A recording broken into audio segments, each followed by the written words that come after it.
Welcome back to WagerTalk.com. This is Kentucky Derby Preview Part 2, the long shots. And Matt, who doesn't like a long shot? You know, you put down a little bit of money, make a lot of money. We all love that. And we're going to look at several horses. This first one, we got to set the stage because we really didn't know which group to put this one in. On the morning line, number 10, Gunnevera, was 15-1. He's getting some early action at the windows in the early betting.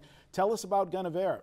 Yeah, Gunnevera here, like to your point, 15-1 morning line, but this is a horse I think that a lot of people say in a race like this, if the pace actually, gets heated up front, this may be the perfect horse to come up and get this. He finished third in the Florida Derby, but he's made $1.2 million in 9 races, run a 95 or higher buyer in 4 straight races, won the Fountain of Youth over Practical Joke and a couple other Derby horses here with a 102 buyer. This is, I went back and watched 5 straight races at Gunnevera, and in every single one, as soon as he hit that button to start coming, you went, oh my God, let me look at that. Look at that second speed that horse has coming from behind. This horse's problem is he gets so far back early on in some of these races. If Castellano can keep him a little bit closer than still at the starting gate, 30 seconds into this race, this horse is going to have a real shot and will be flying late.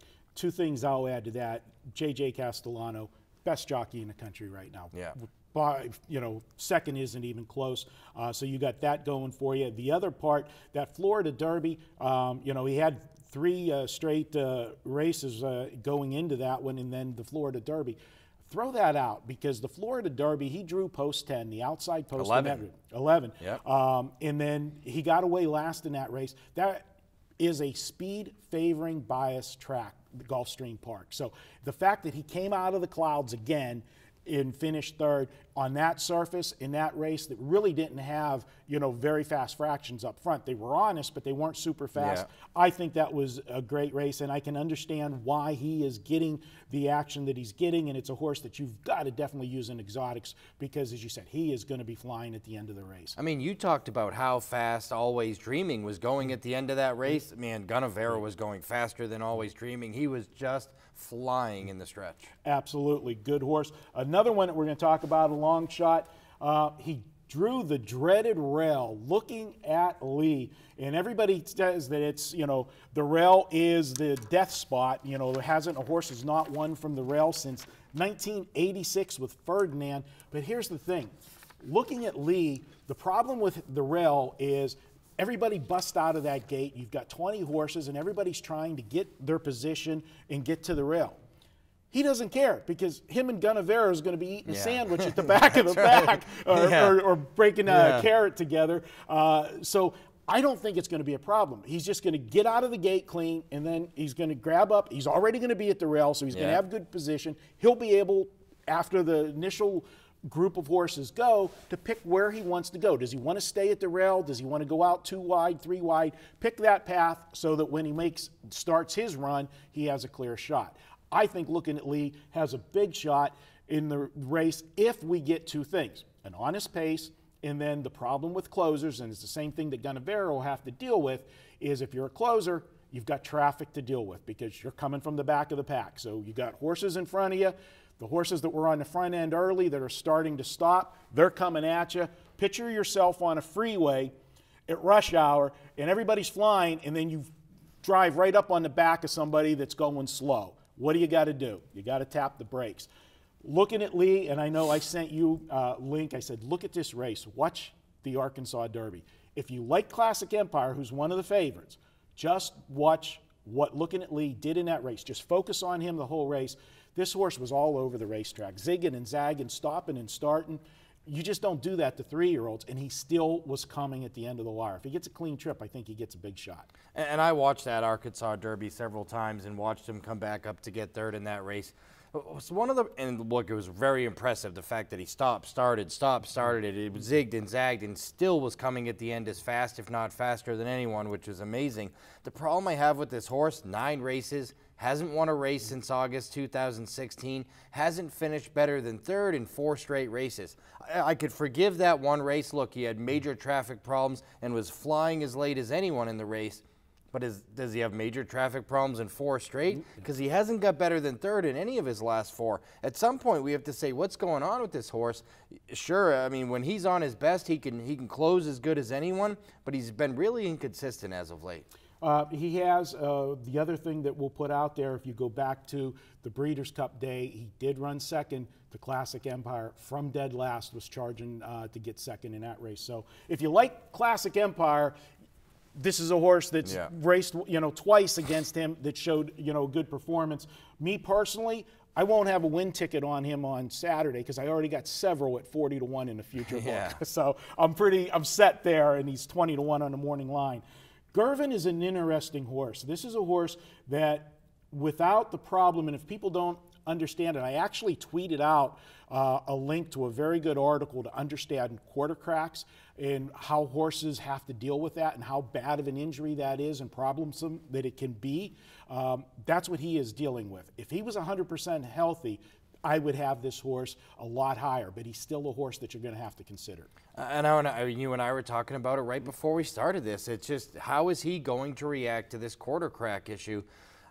Because we both talked about, if not for the quarter crack issue, with his just off the pace style, he was going to have first run at that front pace coming around the turn, considering he has a great post in the 7, assuming he gets out of the gate right, runs his race. He was going to be that horse coming around the far turn while the closers just start to make their move. He was going to have that first run, and this was a horse that was actually my #1 horse before the quarter crack. And then when he got the 7 post, I went, wow, but that quarter crack could play major problems, and it creates so many question marks. But I'll tell you what, if the price gets right in this race, I'm going to be using him anyway. Yeah, I think you cannot afford to take him off your exotics because the quarter crack, as a horse owner, and I've dealt with it many times, you don't know exactly how the horse is going to react. They are putting special shoes on him to help alleviate the pressure of that quarter crack. But, he's going a distance that he's never gone before. And when it starts to hurt is further in the mile as you're putting more pressure on the foot. But if he gets through the race with it, he can be a big factor. And he has the perfect racing style, that stalking position to win the Derby. So he's a horse that you got to include. But, boy, there's question marks with him. Another horse that's getting a lot of talk this week is #8, Hence. This is, every week there's a buzz horse for the Derby, the steam horse on the backside. This is the horse. I can see what they see, but I'm not just sold on Hence. What do you think about Hence? Look, he won the Sunland Derby by 5 lengths with a huge come from behind, kind of one of those Gunnevera, looking at Lee-esque performances where he came from way back and he just didn't win. He blew him away in that race. There wasn't a ton of horses in that race. Conquest Mo Money, who was kind of talked about for a while. But when you go beyond that race back, you go, this is another one of those horses that's really inconsistent. I'm not sure he actually likes this distance. I think there's a lot of question marks in this race, and if you're looking for a bomber come from the clouds closer, I think looking at Lee or Gunnevera, or maybe even a really long shot Sonneteer, it may be a better option at this price than Hence, who's going to be around the 10 to 1 range, and at that range, I think you might be able to get a better horse here. What I don't like about Hence, the good is he's coming off a career high buyer figure, 97. The problem is he jumped from an 81 to a 97. There's the term in horse racing, bounce factor, that after such a big effort, the horse bounces in the next race. Well, the connections, I think, were aware of that and saw that that might have taken something out of him because he has not raced since that race, which was March 26th. He's bucking some history here. In the last 96 years of the Kentucky Derby, there has only been 5 horses to win the Derby that did not have a prep race in the month of April. So he's got a little bit to overcome there. Those are the contenders that we've got. Oh, we got one other one, Gormley, real quick. Thoughts there? You got Victor Espinoza, who knows his way to find the winner's circle in the first Saturday in May. This is a horse coming out of the Santa Anita Derby that a lot of people said was a very slow Derby and really wasn't stocked with a lot of talent. What are your thoughts on Gormley? You know what, they've been saying, they've been downplaying the role of the California horses for several years now, and they've been red hot in the Derby lately. So 4 or 5. That's right. 4 of the last 5 winners come from California, so I don't want to downplay Gormley in here. Look, and he won the Santa Anita with a 99 buyer. Nothing wrong with that. That's plenty enough to show that he belongs in this. Won 4 of 6 career races. Coming in, I think this horse is for real. He's had some up and down finishes. The problem with this horse is if you look at his whole career path, he's alternated good race, bad race, good race, bad race. And now that he's coming off a good race, I'm nervous. If he stays with that same alternating path, then he's probably going to bounce here. And he's got the 18 post position. He's going to have speed inside of him. Yeah. He's going to have to work to get a trip. All right, guys, that covers the long shots. There's only one video left, and that's what you're waiting for. That is the best bets. That's up next. And don't forget, guys, you can get your favorite capper at WagerTalk. You can get a 3-day all-access package. No more weekend all-access. We have a rotating 3-day all-access, just $49. Now, you pick the 3 consecutive days you want your favorite capper. Check it out, WagerTalk.com. Back with more.